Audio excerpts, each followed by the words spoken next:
Welcome back once again to your favourite educational YouTube channel Pariksha Prastuti. देखो staff selection commissioner multitasking स्टाफेर notification किछुक्षण आगे तुम्हारे वेबसाइटे बेरिये गेছে। तो सेटाই তোমাদেরকে দেখাবো যে মাল্টিটাস্কিং স্টাফ এক্সামিনেশন 2020 এর নোটিফিকেশন ছিল যে এটা আবেদন আজ থেকে শুরু হচ্ছে, অর্থাৎ 5ই ফেব্রুয়ারি থেকে তোমাদের 21শে মার্চ পর্যন্ত চলবে, যেটা লাস্ট ফি পেমেন্ট করা যাবে 23শে মার্চ পর্যন্ত। এটা তোমরা একটু দেখে নাও। আর প্রিলিমিনারি এক্সামিনেশন অর্থাৎ টিয়ার 1 এর এক্সামিনেশনের ডেটও ঘোষণা করে দেওয়া হয়েছে যে schedule of computer based online exam হবে। যে schedule of computer based examination tier 1 তোমাদের 1 জুলাই থেকে স্টার্ট হবে, 1 জুলাই থেকে 20 জুলাই পর্যন্ত চলবে। আর ডেট অফ টিয়ার 2 এক্সামিনেশন অর্থাৎ ডেসক্রিপটিভ পার্ট থাকে, এটা 50 নম্বরের তোমাদের লেটার বা এসে রাইটিং দেওয়া থাকে।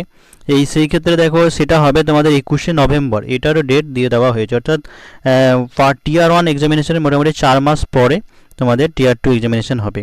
তার মধ্যে মোটামুটি 3 থেকে 3.5 মাসের মধ্যে কিন্তু টিয়ার 1 এর রেজাল্ট ঘোষণা হয়ে যাবে। তো দেখো মাল্টিটাস্ক এক্সামিনেশনের জন্য এসেনশিয়াল এডুকেশন কোয়ালিফিকেশন কি লাগবে? ম্যাট্রিকুলেশন, অর্থাৎ the candidates must have passed matriculation examination or equivalent from a recognised board, অর্থাৎ মাধ্যমিক পাস হলেই চলবে। এবার হচ্ছে দেখো এজের ব্যাপারটা খুবই গুরুত্বপূর্ণ, এজের ব্যাপারটা দেখে নিই। দেখো এজের কারণেই অনেকে এটা এক্সামটা দিতে পারবে না, অর্থাৎ এজ লিমিটটা হচ্ছে the age limits for the post as per the recruitment rules of various user departments আর দেখো যে 18 to 25 অর্থাৎ জেনারেল ক্যান্ডিডেটের ক্ষেত্রে 18 থেকে 25 বছর বয়স কিন্তু হতে হবে। অর্থাৎ that candidates were not before 2 জানুয়ারি 1996 অর্থাৎ 1996 সালের আগে, আর হচ্ছে 2003 এর পরে। এই 1996 আর এই 2003 মধ্যে যারা জন্মগ্রহণ করেছে তাদের ক্ষেত্রেই কিন্তু তারা কিন্তু করতে পারবে জেনারেল ক্যান্ডিডেটের ক্ষেত্রে। আর একটা জিনিস আছে দেখো যে অবশ্য এই ক্ষেত্রে ছাড় আছে যে এসসি এসটি যারা শিডিউল কাস্ট শিডিউল ট্রাইব তাদের জন্য 5 বছরের এজ রিল্যাক্সেশন আছে, 5 বছরের ছাড় আছে। ওবিসির ক্ষেত্রে 3 বছরের ছাড় আছে। আর পিডব্লিউডি হচ্ছে 10 বছরের ছাড়, পিডব্লিউডি ওবিসি হচ্ছে 13 বছর, পিডব্লিউডি এসসি বা এসটি হলে 15 বছর ছাড় পাবে। এক্স সার্ভিসম্যানদের ক্ষেত্রে দেখো 3 years after deduction of the military service rendered from actual age on as closing date of receipt of online application, তাদের সার্ভিসের পরে 3 বছর পর্যন্ত ছাড় পাবে তারা। আর ডিফেন্স পার্সনদের ক্ষেত্রে দেখো 3 বছর আছে। তারপরে defence person disabled in operation এদের ক্ষেত্রে 8 বছরের ছাড় আছে। তারপরে central government civilian employees who have rendered not less than 3 years regular and continuous service তাদের ক্ষেত্রে দেখো 40 বছর পর্যন্ত আছে। আর আছে সেন্ট্রাল গভর্নমেন্ট এসসি এসটি হলে 45 বছর পর্যন্ত ছাড়। তারপরে যদি বিধবা উইডো হয় বা ডাইভোর্সড ওম্যান হয় তাহলে সেক্ষেত্রে 35 বছর পর্যন্ত। তারপরে উইডো বা ডাইভার্সড ওম্যান এসসি এসটি হলে পরে 40 বছর পর্যন্ত ছাড় পাবে। আর date of birth filled by the candidate in the online application form and the same recorded in the matriculation or secondary examination certificate will be accepted by the commission for determining the age and no subsequent request for change will be considered or granted. এই জিনিসটা খুব ভালো করে দেখবে, কারণ এই last বার একবার এজের নিয়ে কারো এজটা দিতে ভুল করেছিল ফর্ম ফিল আপের সময়, তো পরবর্তীকালে মিসম্যাচ হওয়ার জন্য অনেক তার বাতিল করা হয়। অবশেষে কেস করে সে জিতেও গিয়েছিল এবং চাকরিটা পেয়েছে। তো এই জিনিসটা কিন্তু এবার ঘোষণা করা হয়েছে যে কোনো মতেই কিন্তু এজের ব্যাপারটা বা কোনো বানান ভুল কিন্তু ঠিক করা যাবে না পরবর্তীকালে। তাই ফর্ম ফিল আপের সময় কিন্তু খুব ভালো করে কেয়ারফুলি কিন্তু করতে হবে। আর সেই ক্ষেত্রে মাধ্যমিকের অ্যাডমিট কার্ড আর হায়ার সেকেন্ডারি সার্টিফিকেটে দেখবে এজটা মেনশন থাকে, তো সেই এজটা ধরেই কিন্তু ক্যালকুলেশন করা হবে, মানে সেটাই কিন্তু অ্যাকসেপ্ট করবে ওরা। এবার হচ্ছে কীভাবে তোমরা অনলাইনে আবেদন করবে, আজ থেকে শুরু হয়ে গেছে। তো এই তোমরা ssc.nic.in এখানে এই ওয়েবসাইটে ক্লিক করলে তোমরা চলে যাবে এবং সব কিছু ডিটেলস মাধ্যমিক উচ্চ মাধ্যমিকের সমস্ত যা কোয়ালিফিকেশান আছে সেইগুলো রেডি করে রাখবে, সাথে পার্সেন্টেজ কত সব ক্যালকুলেশন করে রাখবে। আর দেখো যে এই জিনিসটা খুব ভালো করে মানে পাসপোর্ট ফটো জেপিইজি ফরম্যাটে দিতে হবে 20 KB থেকে 50 KBর মধ্যে। দেখো এখানে কালো করে লেখা আছে যে the photograph should not be more than 3 months old from the date of publication of notice of examination, অর্থাৎ এক্সামিনেশন নোটিশ প্রকাশের 3 মাসের বেশি পুরনো হওয়া চলবে না। And the date of which the photograph has been taken should be clearly printed on the photograph, অর্থাৎ ফটোটা একদম পরিষ্কার হতে হবে। Application with such date printed on the photograph will be rejected. আর the image dimension of the photograph should be about 3.5 semi and 4.5 semi, অর্থাৎ 3.5 by 4.5 semi দিতে হবে। আর ওই ফটোর নিচে মানে ডেট দিয়ে দিতে হবে। তো তোমাদের পুরোনো 2 মাসের বা 1 মাসের যদি পুরোনো ফটো হয় তাহলে তার নিচে ওখানে ডেটটা দিয়ে দেবে, যেদিনকে করছো সেদিনকারই ডেট দিয়ে দেবে। The photograph should be without caps, spectacles and both ear should be visible, অর্থাৎ সবটা যেন দেখা যায়, মানে তোমার চোখ কান বা পুরো মুখটা যেন ভালো করে দেখা যায়। দেখো স্টাফ সিলেকশন কমিশনের এখনও ফিস বাড়েনি, এটাই আছে ফি পেয়েবল 100 রুপিস লাগবে। আর যারা এসসি এসটি তারপরে তোমার পার্সন উইথ ডিসেবিলিটিস পিডব্লিউডি বা এক্স সার্ভিসম্যান বা ওমেন, তাদের ক্ষেত্রে কোনো ফি কোনো পেমেন্ট দিতে হয় না। এবার দেখো এখানে এক্সামিনেশন সেন্টার আছে কার কোথায় তোমরা একটু দেখে নিও। আমাদের যাদের ওয়েস্ট বেঙ্গলের ক্ষেত্রে কলকাতা সেন্টার থাকে, তো কলকাতা ব্যারাকপুর এই সাইডের দিকেই তোমার সেন্টার পড়ে। এবার এক্সামিনেশন প্যাটার্নটা দেখে দাও। The examination will consist of a computer based examination paper 1 and a descriptive paper 2। এটা দুটো পার্টে তোমাদের এক্সাম হবে। The dates of examination indicated in the notice are tentative.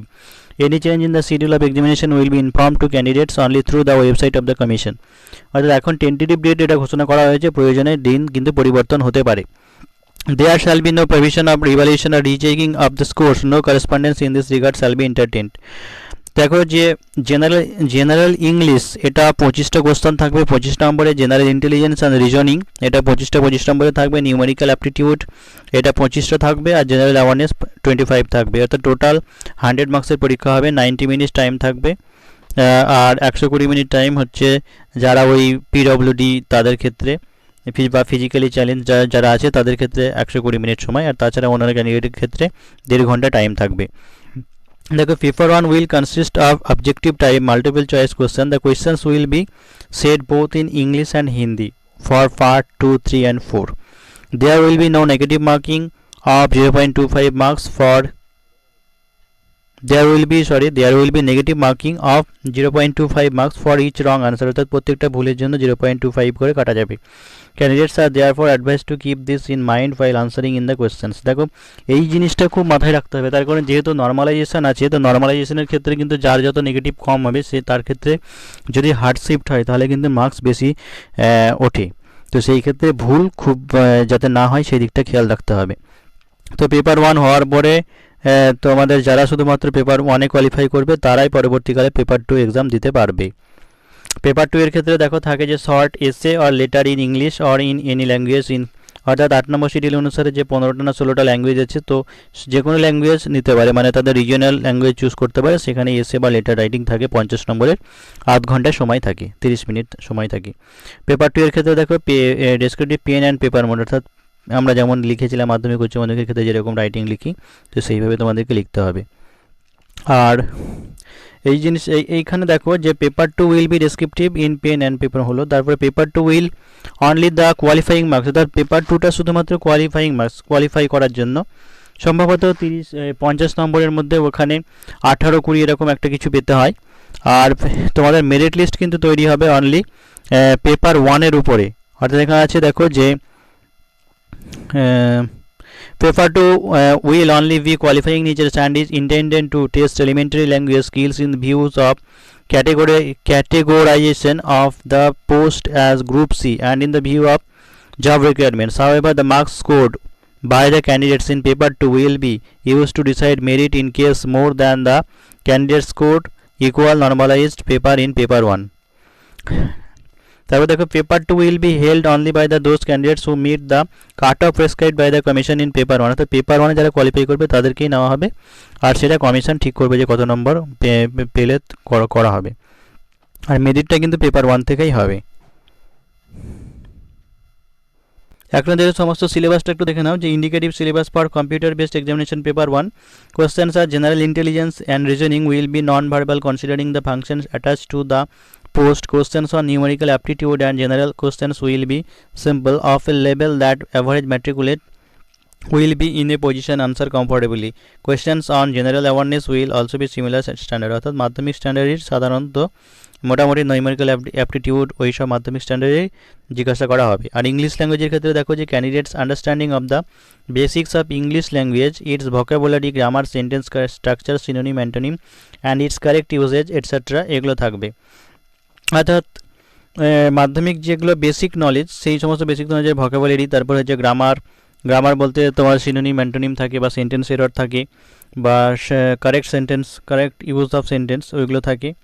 R general intelligence and রিজনিংয়ের ক্ষেত্রে দেখো it would be include the questions of non verbal type, the test will include the questions on the similarities, difference, সাদৃশ্য বৈসাদৃশ্য, তারপরে space, visualisation, problem solving, analysis, judgement অর্থাৎ বিচার করা, তারপরে decision making, visual memory, discriminating, observation, relationship, concepts, figure, classification, arithmetic, number series, non verbal series, এই সমস্ত টপিকগুলো থাকবে।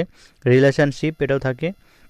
আর নিউমেরিক্যাল অ্যাপটিটিউডের ক্ষেত্রে দেখো আছে যে number system, decimal, fractions, relationship between numbers, fundamental arithmetical operation, percentages, ratio, proportion, average, interest, profit and loss, discount, use of tables and graphs, mensuration, time and distance, ratio and time and work.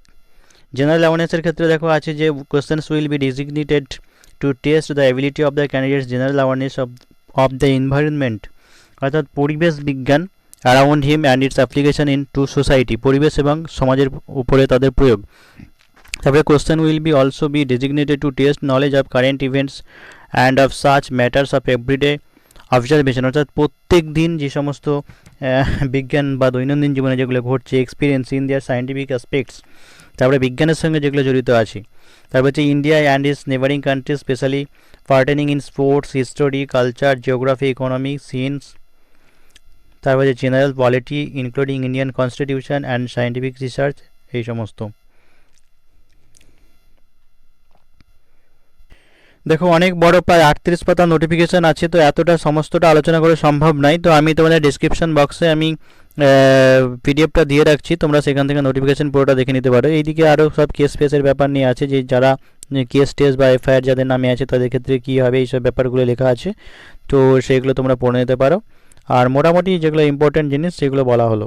তার একবার এটা আছে দেখো যে application with blood বা eligible photograph, অর্থাৎ photograph বা signature যদি কোনো ত্রুটি থাকে তাহলে সেই ক্ষেত্রে কিন্তু অ্যাপ্লিকেশন বাতিল হয়ে যেতে পারে। তাই ওই জিনিসটা একটু খুব ভালোভাবে আগে ভালো করে পড়ে নেওয়ার পরে তারপরে অ্যাপ্লাই করবে তোমরা।